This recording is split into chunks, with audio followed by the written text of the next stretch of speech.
മക്കളെ ഓർഗാനിക് കെമിസ്ട്രിയിൽ ഐസോമെറിസവുമായിട്ട് ബന്ധപ്പെട്ട വളരെ ഇമ്പോർട്ടന്റ് ആയിട്ടുള്ള ഒരു ക്വസ്റ്റ്യൻ ഡിസ്കസ് ചെയ്യാൻ പോവാണ്.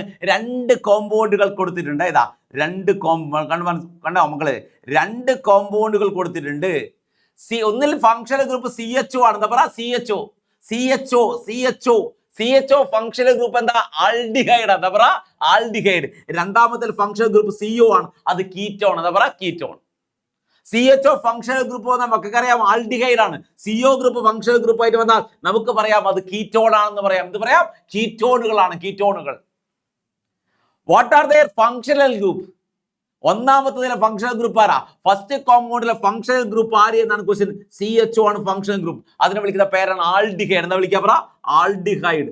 ആൽഡിഹൈഡ് എന്ന് വിളിക്കും, ആൽഡിഹൈഡ്. രണ്ടാമത്തെ ഫങ്ഷണൽ ഗ്രൂപ്പ് ആരാ വെച്ചാൽ CO ആണ് ഫങ്ഷണൽ ഗ്രൂപ്പ്. കീറ്റോ ഗ്രൂപ്പ് ആണ്, കീറ്റോൺ ആണ് ഫങ്ഷണൽ ഗ്രൂപ്പ്. ആരാ? Ketone. Write the molecular formula of this compound. ഈ കോമ്പൗണ്ടുകളെ മോളിക്കുലർ ഫോർമുല പറയാനാ പറഞ്ഞത്. മോളിക്കുലർ ഫോർമുല എത്രയാ?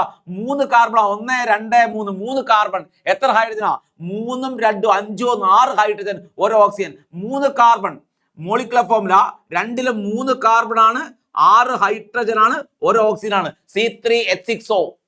കാർബൺ എണ്ണി നോക്കിയാൽ മതി മക്കൾ. നോക്ക്, കാർബൺ 1 2 3 കാർബൺ ആണല്ലോ. എത്ര ഹൈഡ്രജനാ? 3 2 5 6 ഹൈഡ്രജൻ. എത്ര ഓക്സിജനാ? 1 ഓക്സിജൻ ആണുള്ളത്.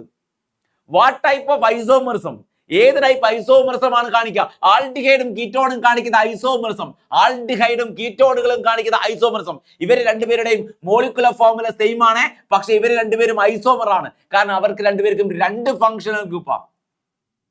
മക്കൾ മനസ്സിലാക്കേണ്ടത്, ഇവര് രണ്ടുപേർക്കും മോളിക്കുലർ ഫോർമുല സെയിം ആണ് അല്ലേ?